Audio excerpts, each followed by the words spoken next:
Hello दोस्तों, Indian post में ग्रामीण डाक सेवक जीडीएस की नई भर्ती आई है। तो चलिए जीडीएस पोस्ट का जॉब प्रोफाइल देख लीजिए। इस जॉब में काम क्या करना पड़ता है, सैलरी कितना मिलता है। तो अगर आप ये उम्मीद कर रहे हैं कि इसमें सैलरी कम मिलता है तो उम्मीद से भी ज़्यादा सैलरी मिलता है। आप लोगों को सैलरी का स्लिप भी दिखाएंगे, कितना क्या सैलरी मिलता है और क्या क्या सुविधाएँ दी जाती है और इस जॉब की क्या कुछ खासियत है, कैसे क्या सिलेक्शन होता है, पूरी जानकारी इस पर हम आप लोगों को देंगे। आपका जितना भी डाउट है सभी डाउट क्लियर हो जाएगा। आप इस वीडियो को शुरू से अंत तक देख लीजिए। अभी जो इंडियन पोस्ट में भर्ती आई है 38,926 पोस्ट पर, सीटों की संख्या देखिएगा तो बहुत अधिक है। 38,926 टोटल पोस्ट है और ये जो भर्ती है 10वीं पास पर भर्ती है। तो इसमें 3 तरह का पोस्ट है। पहला जो पोस्ट है जीडीएस का पोस्ट है, इसका पूरा नाम हुआ ग्रामीण डाक सेवक। दूसरा पोस्ट है बीपीएम ब्रांच पोस्ट मास्टर। तीसरा पोस्ट है ABPM assistant branch post master. इसमें सबसे अधिक जो सीट है जीडीएस का सीट है और बीपीएम का नंबर ऑफ सीट कम है और एबीपीएम का भी सीट ठीक ठाक है। तो यहाँ पर तीनों अलग अलग पोस्ट का क्या कुछ काम होता है पूरी जानकारी इस हम आप लोगों को देने वाले हैं। सबसे पहले यहाँ पर आप लोगों के मन में सबसे बड़ा डाउट है कि इस फॉर्म को कौन कौन फिलअप कर सकता है। तो फॉर्म भरने के लिए जो योग्यता रखा गया, फॉर्म भरने का 3 क्राइटेरिया है। पहला जो है एज का क्राइटेरिया है। एज जो होना चाहिए, फॉर्म भरने की अंतिम तिथि, फॉर्म भरने की अंतिम तिथि जो है 5 जून 2022 है। अगर 5 जून 2022 तक आपका मिनिमम एज 18 साल कंप्लीट हो गया तो बिल्कुल आप फॉर्म को फिलअप कर सकते हैं। मिनिमम एज का कंडीशन है 18 साल, मैक्सिमम एज का कंडीशन है 40 साल और SC ST में 5 साल का छूट मिलेगा, OBC में 3 साल का छूट, यानी आप 43 साल तक OBC से आते हैं तो फॉर्म फिलअप कर सकते हैं। SC ST में 45 साल। मिनिमम सभी कैटेगरी के लिए सेम ही है। फॉर्म भरने की अंतिम तिथि 5 जून 2022 तक, मिनिमम एज 18 साल होना चाहिए। दूसरा जो कंडीशन है 10th पास। तो अगर आप 10th पास कर गए हैं तो बिल्कुल इस फॉर्म को फिलअप कर सकते हैं। तीसरा यहाँ पर कंडीशन रखा गया लोकल लैंग्वेज का।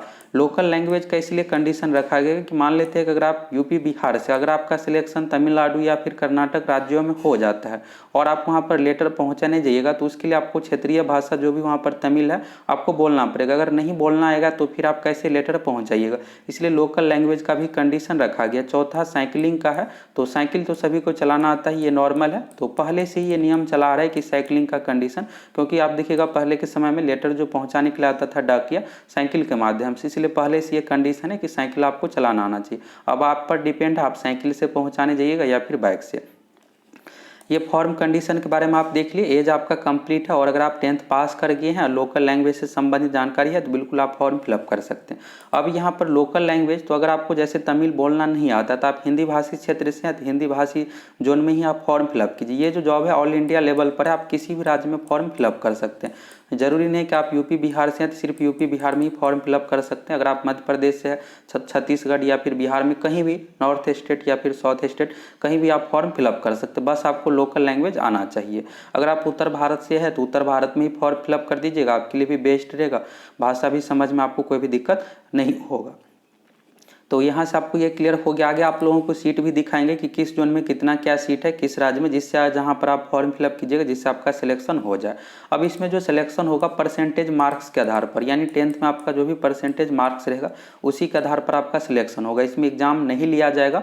और फॉर्म भरते इसमें क्या कुछ चाहिए, तो फॉर्म भरते इसमें आपको बेसिक डिटेल्स, नाम, father's name, date of birth, mobile number, email ID। इसके बाद 10th का सर्टिफिकेट का डिटेल्स आपको देना पड़ेगा, कितना मार्क्स आया है, कब पास किए, किस बोर्ड से पास किए हैं। और क्या कोई डॉक्यूमेंट भी अपलोड करना पड़ेगा, तो डॉक्यूमेंट में कुछ भी अपलोड नहीं करना है, बस फोटो सिग्नेचर अपलोड करना है। फॉर्म भरने की जो प्रक्रिया इंडियन पोस्ट का ऑफिशियल वेबसाइट से आपको फॉर्म फिलअप करना है और सबसे पहला चरण रजिस्ट्रेशन है। इसके बाद फॉर्म सबमिट कीजिएगा। फॉर्म की फ़ी की बात करें तो फ़ी यहाँ पर इस बार रखा गया है, जनरल, EWS OBC से आते हैं तो 100 रुपये। अगर आप किसी भी कैटेगरी से आते हैं, फीमेल है तो कोई भी रुपये आपको पेमेंट नहीं करना पड़ेगा। अगर आप SC ST से आते हैं तो आपको कोई भी पेमेंट नहीं करना पड़ेगा। अब चलिए सैलरी के बारे में देख लीजिए और क्या कुछ काम रहता है इस पोस्ट का और ड्यूटी कहाँ क्या होगा इसके बारे में भी आप लोगों को बताएंगे। तो यहाँ पर जो 3 तरह का पोस्ट है, इसमें ब्रांच पोस्ट मास्टर BPM का पोस्ट हायर होता है और इसका सैलरी भी अधिक मिलेगा आपको।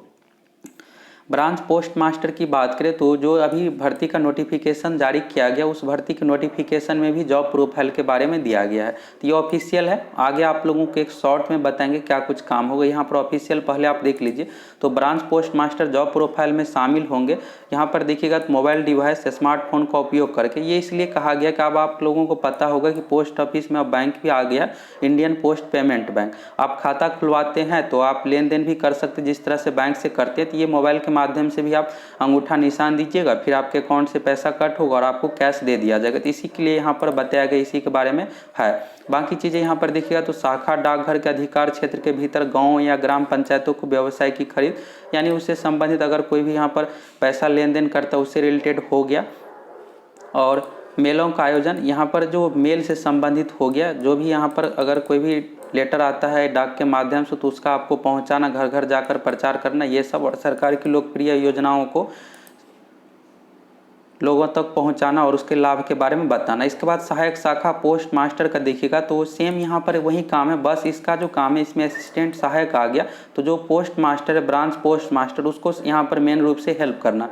बाकी यहाँ पर भी जॉब प्रोफाइल में सब कुछ सेम ही है। तीसरा यहाँ पर कंडीशन देखिएगा तो डाक सेवक है। अब डाक सेवक में थोड़ा सा अलग हो जाता है। डाक सेवक में मेन रूप से जो काम है इसमें आपको रेल सर्विस में भी दिया जा सकता है, रेलवे मेल सर्विस RMS में भी, और यहाँ पर आपको घर घर जाकर के चिट्ठी पहुँचाना भी, लेटर पहुँचाना भी इसमें काम है। अब यहाँ पर ये चीज़ देख ली ऑफिशियली रूप से। अब बात करते हैं यहाँ पर मुख्य रूप से क्या कुछ कार्य है। तो सबसे पहले शाखा पोस्ट मास्टर की बात करें तो ब्रांच पोस्ट मास्टर का जॉब प्रोफाइल में यहाँ पर जो शामिल है, डाक सुविधाओं को समग्र प्रबंध, यानी जो भी डाक से रिलेटेड काम है उसको मैनेज करना। आप यहाँ पर देखिएगा मास्टर है तो हेड यहाँ पर हो गया, और पोस्ट ऑफिस के डॉक्यूमेंट को रख रखाव, वित्तीय लेन देन जैसे बचत खाता, आवर्ती जमा खाता, सुकन्या समृद्धि योजना। तो पोस्ट ऑफिस में ये खाता भी खोला जाता है, सेविंग अकाउंट भी आप खोल सकते हैं। और अभी इंडियन पोस्ट पेमेंट बैंक आ गया, ऑनलाइन सब कुछ आप कर सकते हैं। और सुकन्या समृद्धि योजना, ये सब खाता खोलना, उससे संबंधित आपका यहाँ पर काम रहेगा। और अभी इंडियन पोस्ट पेमेंट बैंक आ गया तो यहाँ पर इससे संबंधित भी आपका मेन रूप से काम रखा जाएगा।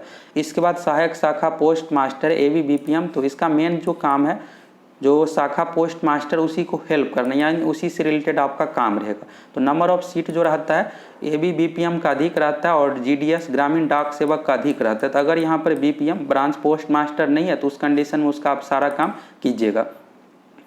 तीसरा यहाँ पर हो गया ग्रामीण डाक सेवक। तो ग्रामीण डाक सेवक का मुख्य कार्य जो है मेल डिलीवर, यानी जो भी डाक से चिट्ठी आया है, लेटर आया है, उसको पहुंचाना। और यहाँ पर मेल कलेक्टर यानी उसको प्राप्त करना, और मेल पैकर, कोई भी अगर चिट्ठी ये सब आया है तो उसको पैकिंग करके भेजना। RMS रेलवे में भी आपका ड्यूटी दिया जा सकता है। आप देखते होंगे स्टेशन पे डाक आता है और जो भी यहाँ पर पैकेट रहता है सभी को उठा करके दूसरे ट्रेन में या फिर अलग जगह दिया जाता है। तो ये सब आपका काम रहेगा।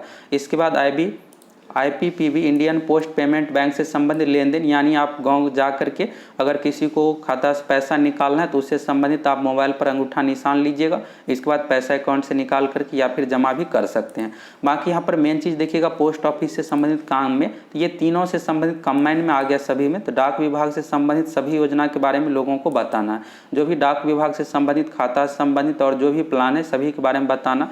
और सुकन्या समृद्धि योजना, तो ये जो है लड़कियों से संबंधित है, अन्य प्रकार के लाभ दिलाने में लोगों को सहायता करना, सभी जानकारी देना और फॉर्म भरना इत्यादि काम करना। डाक से जुड़ी सेवाएं जो भी है, किसी सामान पार्सल को सही जगह और सही व्यक्ति तक पहुंचाना, पोस्ट ऑफिस के द्वारा IPPB से जुड़ी जानकारी लोगों को उपलब्ध करवाने, यानी आप पोस्ट ऑफिस में खाता खुलवा सकते हैं। तो यहाँ से ये चीज़ आपको समझ में आ गया। लगभग तीनों पोस्ट का लगभग सेम ही काम है।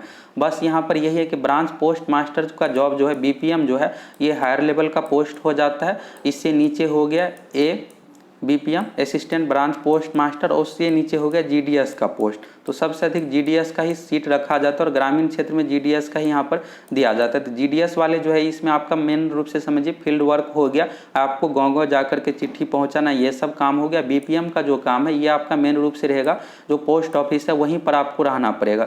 ABBPM का भी मेन रूप से यही है कि आपको पोस्ट ऑफिस में ही रहना पड़ेगा, बस GDS में यही कि आपको क्षेत्र में भी जांचना पड़ सकता है, फील्ड वर्क भी यहाँ पर आपसे करवाया जाएगा। यहाँ समझ में आ गया। आप चलिए सैलरी के बारे में देख लीजिए। तो सैलरी के बारे में देखिएगा तो ये ऑफिशियल नोटिफिकेशन में दिया हुआ है। BPM का RS 12,000, ये 4 घंटे का है। TRCA मिनिमम यहाँ पर है। और ABBPM और डाक सेवक का जो है 10,000। अब आपके मन में ये डाउट होगा कि इसमें 10,000 12,000 सैलरी मिलता है, तो ऐसा बिल्कुल भी नहीं है। इसमें सैलरी आपको अधिक मिलेगा। इसमें जो है DA जुटेगा, और ये जो सैलरी है 4 घंटे के अकॉर्डिंग, अगर आपका ड्यूटी अधिक होता है तो इससे अधिक आपको सैलरी मिलेगा। ये मिनिमम है 12,000 और इसमें मैक्सिमम आपको 20 से 22,000 तक भी सैलरी मिल सकता है। तो यहाँ पर देख लीजिए सैलरी स्लिप के बारे में। ये जो सैलरी स्लिप है असिस्टेंट ब्रांच पोस्ट मास्टर का ABBPM पोस्ट का है। यहाँ पर देखिएगा 10,300 बेसिक है। तो शुरू में इसमें आप ज्वाइन कीजिएगा 10,000 रहेगा और हर साल 300 रुपये आपका बढ़ेगा। इसके बाद इसमें DA दिया गया है 3502 रुपये। इसके बाद कंबाइंड ड्यूटी अलाउंस है 1950 रुपये। इस तरह से टोटल मिलाकर यहाँ पर हुआ है 15,752 रुपये। अब आप देख सकते हैं कि 10,000 का ये सैलरी था, तो 10,000 वालों को जो मिलेगा 15,000 रुपये।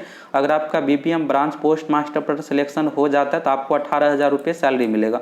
ये मिनिमम है। अगर आपका ड्यूटी अधिक होता है तो उस कंडीशन में आपको अधिक भी सैलरी मिलेगा। तो यहाँ से सैलरी के बारे में भी आपको क्लियर हो गया कितना क्या सैलरी मिलेगा, तो यहाँ से आप समझ लिए कि कितना क्या होगा। अब यहाँ पर बात करते हैं इस जॉब की खासियत। तो सबसे खासियत यही कि 10th पास पर यह जॉब है और कोई भी एग्जाम कुछ भी नहीं है, परसेंटेज के आधार पर आपका सिलेक्शन होता है। फॉर्म का भी फी 100 रुपये रखा गया है, तो अगर आप भरना चाहते हैं तो बिल्कुल भर दीजिए। अगर आपका परसेंटेज अच्छा है तो बिल्कुल सिलेक्शन हो जाएगा। और सीटों की संख्या बहुत अच्छा है, 38,926 है। और वर्कलोड में भी देखिएगा तो बहुत अधिक वर्कलोड नहीं है। ड्यूटी की बात करें तो कहाँ पर ड्यूटी होगा, तो जिस भी जोन में आप फॉर्म फिलअप कीजिएगा, अगर आप साउथ स्टेट में फॉर्म फिलअप करते तो वहीं पर आपका सिलेक्शन होगा और वहाँ पर जो भी जिला रहेगा उस अकॉर्डिंग आपका सिलेक्शन होगा। किसी जिला में ग्रामीण क्षेत्र में भी दिया जा सकता है। वैकेंसी की बात करें तो टोटल 38,926 है और यहाँ पर आप अपने राज्य के अकॉर्डिंग देख सकते हैं, जहाँ पर अधिक सीट है वहाँ पर भी आप फॉर्म फिलअप कर सकते हैं। यहाँ पर देखिएगा बिहार में जो टोटल सीट है 990 है, छत्तीसगढ़ में 1453 है, दिल्ली में 60 है, गुजरात में 1901 है, हरियाणा में 921 है, हिमाचल प्रदेश सभी राज्यों का। तो अधिक आप देखिएगा तो अधिक यहाँ से है। कर्नाटक में 2810 है, केरला में 2603 है, मध्य प्रदेश में 4274 है, तो सबसे अधिक मध्य प्रदेश में है। महाराष्ट्र में 3426 हो गया। इसके बाद तमिलनाडु में 4810, तो 4810 हो गया। और वेस्ट बंगाल में 1963 है। इस तरह से आप देख लिए किस राज्य में कितना क्या सीट था, कैसे क्या इसमें सैलरी मिलता है, इस फॉर्म को कौन कौन फिलअप कर सकता है और इस जॉब में काम क्या कुछ करना पड़ता है। तो यहाँ से आपका सारा डाउट क्लियर हो गया होगा।